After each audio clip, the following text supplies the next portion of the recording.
动物被斑鬣掏肛为何不动？掏到肠子直接吞吗？肠道内的食也吞吗？同狮子相比，斑鬣狗由于喜欢掏肛和食腐，在非洲草原声名狼藉。可是斑鬣狗却是非洲草原仅次于狮子的食肉动物，可以说在草原雄霸一方。喜欢看动物世界的朋友们一定看过这样的画面：一群斑鬣狗围捕一头体型大它们好多倍的野牛，不断挑衅对方，有的会绕到背后咬住对方的肛门。让人百思不得其解的是，明明野牛还有很大的力气，却站在原地一动不动，任由斑鬣狗撕扯屁股，直到最终忍不住倒下，成为别斑鬣狗的美食。那么，为何斑鬣狗要采用这么不入流的捕猎方式呢？这些被斑鬣狗掏肛的动物为何不反抗呢？斑鬣狗掏到肠子是直接吞食吗？肠道内的粑粑怎么办？斑鬣狗可是和狗一点都不搭边的，属于鬣狗科，而且是这个科中体型最大、最凶猛的动物。但是和别的大型食肉动物相比，斑鬣狗的特性一点也不占优势，甚至乐意用矮小来形容。成年之后的体长在95到160厘米左右，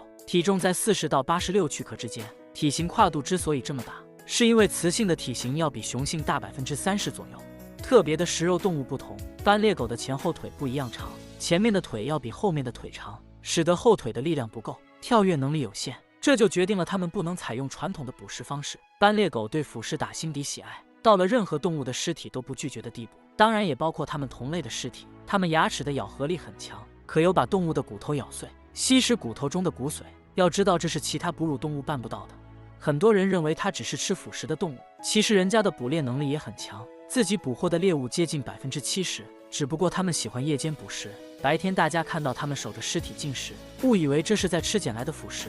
斑鬣狗是群居动物，捕猎的时候会集体协作，对猎物进行围捕、追杀，就算是狮子，很多时候也不能幸免。斑鬣狗的耐力很强，奔跑速度能达到60公里每小时，可以以这个速度持续跑5公里以上。要知道，很多动物都没有这个能力。那为何斑鬣狗要采用掏肛的捕猎方式呢？其是由斑鬣狗自身的身体缺陷，很多食肉动物的爆发力和跳跃能力都很强，而斑鬣狗的前后腿长度不同，就使得它们的跳跃能力不行，根本够不着猎物的喉咙，因此不能和别的食肉动物一样，靠短暂的爆发力，趁对方不注意，在几秒内跳跃到对方身上，进行锁喉制服。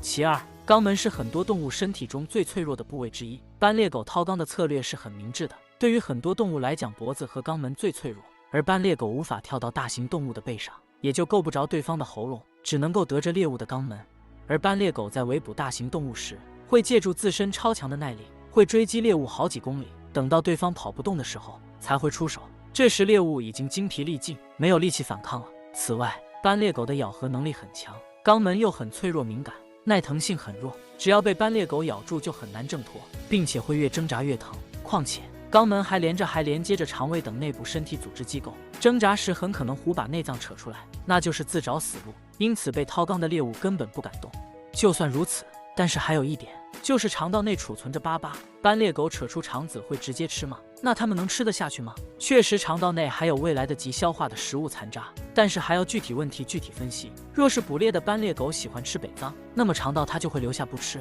不过这些肠道也不会浪费，会被其他饥饿的食腐动物捡来吃。若是一群斑鬣狗集体进食，大家吃的速度会很快，嘴慢的动物会在群体中吃不饱，因此大家就会埋头快速进食，根本没时间考虑自己吃的是什么部位，当然也包括没有注意到肠道，把能吃的都吃进肚子中，在进食的过程中，肠道就会被咬破，肠溶物就会被甩出去。即便如此，肠道内壁还会粘着很多食物残渣，那么这些东西就只能吃进肚子中。实际上，腐食的危险性比肠溶物更大，腐食中的细菌更多，但是它们胃中胃酸的杀毒性很强，可以确保斑鬣狗不生病。因此在我们眼中极其恶心的肠道残渣，在他们眼中只是食物。今天的视频就到这里结束了。斑鬣狗热衷于掏肛还有别的理由吗？欢迎留言讨论，记得点赞关注。